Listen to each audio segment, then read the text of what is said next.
Alarming ang pagpangita pa sa International Criminal Court kun ICC ug dugang nga mga saksi kalabot sa reklamo batok kang kanhi Pangulong Rodrigo Roa Duterte. Sumala sa legal expert nga si Attorney Vince Orly Montalban, makaalarma ang maong kalihukan bisan pa nga dili kini direktang paglapas sa mga lagda o proseso sa ICC tungod kay anaa pa kini sa pre-trial chamber. Sa kasamtangan, nagpadayon pa ang pagtigom og impormasyon o ebidensya alang sa kaso.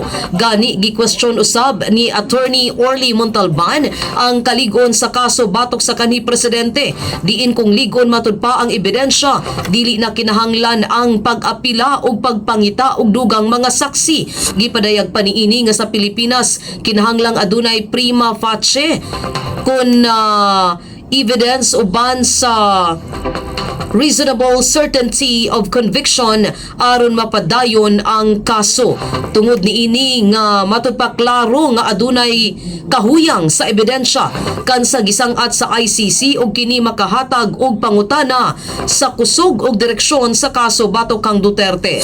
Samtang alang usab kang Attorney Luke Espiritu, ang presidente sa Bukluran ng Manggagawang Pilipino, normal lang ang padayong pagpangita sa International Criminal Court ug dugang mga witnesses kalabot sa kaso batok kang kanhi Pangulong Duterte. Ilabi na sa ubang nasud diin ang mga investigative offices mangayo og impormasyon gikan sa publiko.